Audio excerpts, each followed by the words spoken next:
Cambió la ciencia para siempre. Descubrió algo invisible que hoy salva millones de vidas.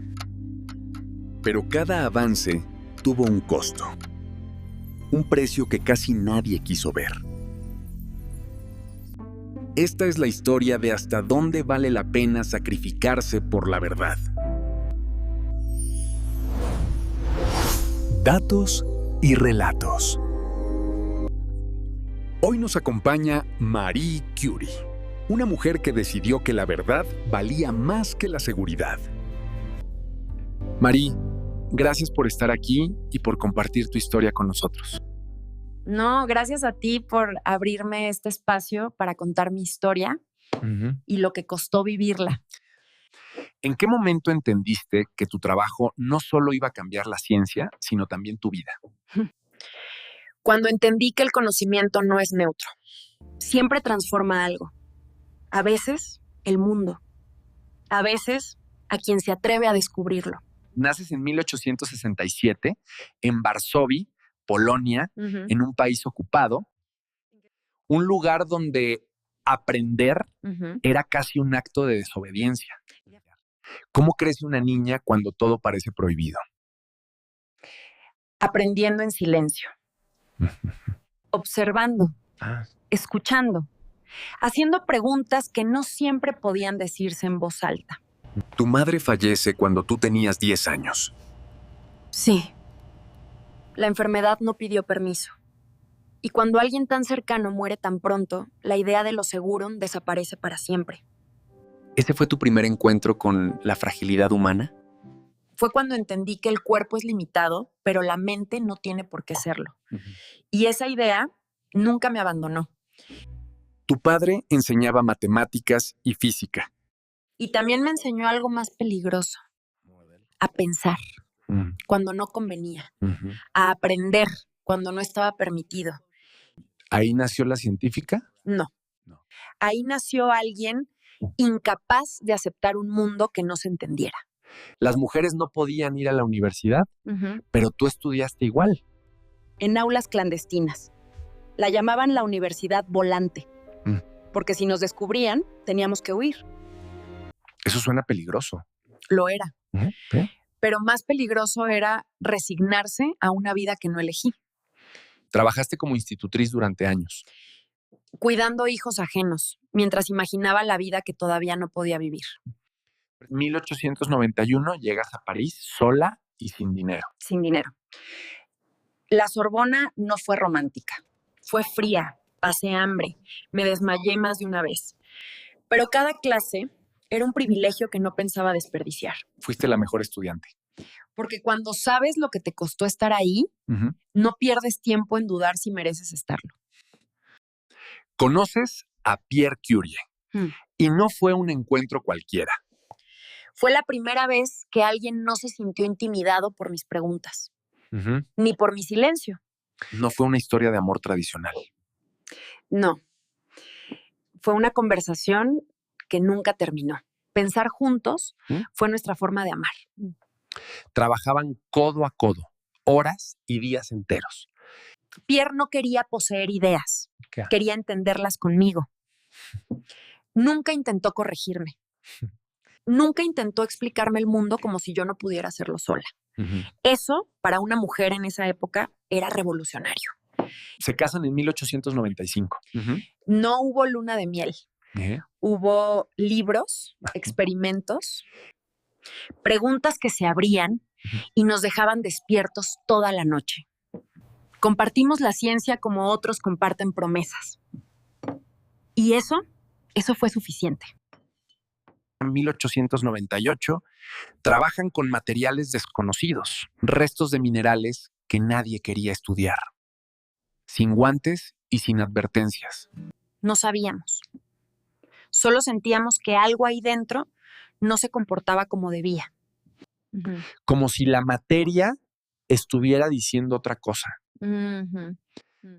Exacto. No era algo que gritara, simplemente insistía. Durante meses hierves, trituras y separas toneladas de material. Un trabajo físico, repetitivo, agotador. Y casi invisible. horas removiendo residuos, midiendo pequeñas variaciones, confiando en que esa señal mínima no era un error, sino una pista. Primero aparece el polonio, un elemento nuevo, difícil de aislar, casi invisible.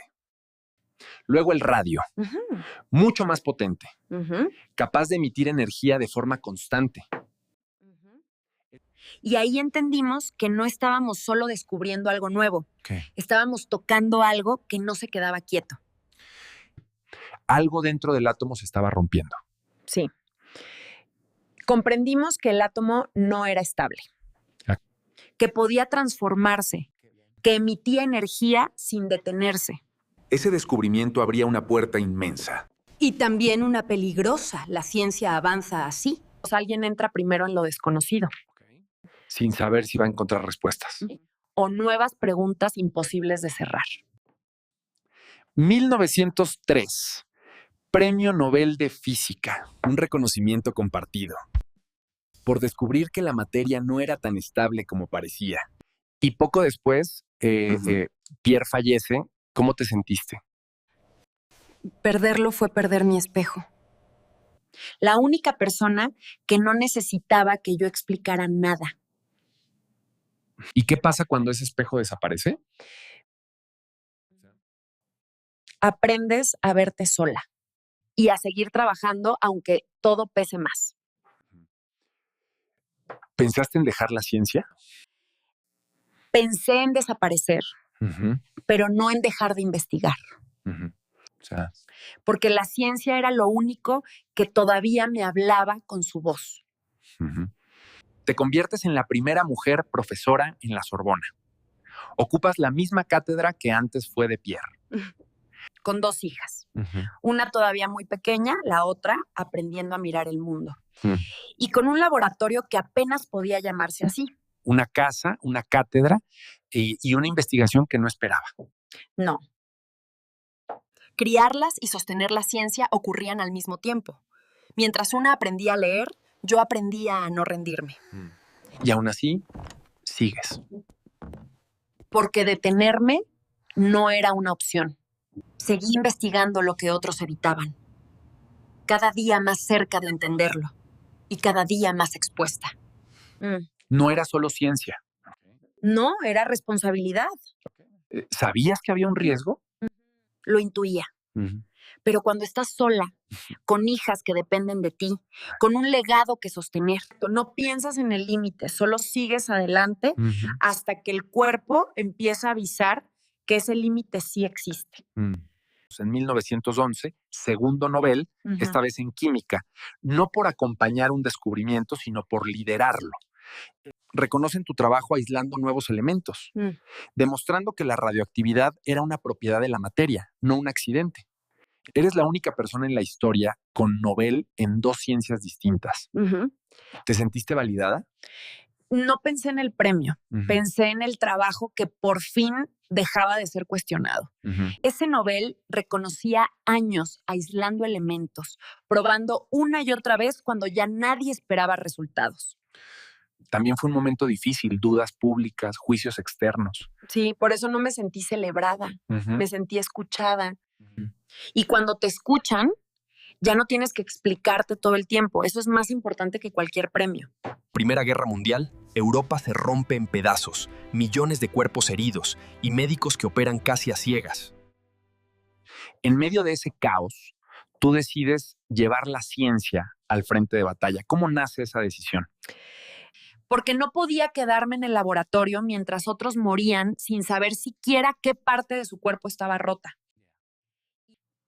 La guerra no necesitaba teorías, necesitaba ayuda inmediata. Creas unidades móviles de rayos X, pequeños vehículos que podían llegar hasta las trincheras.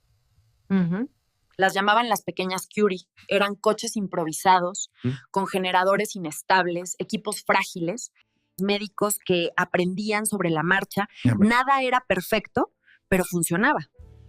Esos rayos X permitían ver balas, fragmentos, huesos rotos antes de operar. Sí. Por primera vez, los cirujanos podían mirar dentro del cuerpo antes de abrirlo. Eso significaba menos amputaciones innecesarias, menos errores, menos muertes. Más de 1 millón de soldados recibieron ayuda gracias a ese sistema. No pienso en el número. Pienso en cada cuerpo que dejó de ser solo otro herido. En cada persona a la que se le pueda decir, sabemos qué te pasa. Incluso enseñaste a otras mujeres a operar los equipos. Porque el conocimiento no sirve si se guarda. En la guerra entendí algo con claridad. La ciencia no existe para ser admirada, sino para ser usada cuando más duele. ¿Ese fue el momento en que sentiste que todo el sacrificio valía la pena? Fue el único momento en el que la verdad no era abstracta. Ahí el conocimiento dejaba de ser una idea y se convertía en alivio humano. Ese fue su propósito más honesto. Años de exposición, sin protección, tu salud se deteriora. La ciencia no perdona, el cuerpo tampoco. En ese tiempo, nadie sabía qué precio exacto se estaba pagando. No, trabajábamos con fe, no con advertencias. Tus cuadernos, tus notas, siguen siendo radiactivos hoy. Eso me parece extrañamente poético.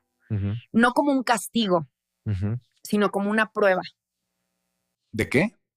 De que la verdad no desaparece, deja huella en el mundo y en quien la persigue.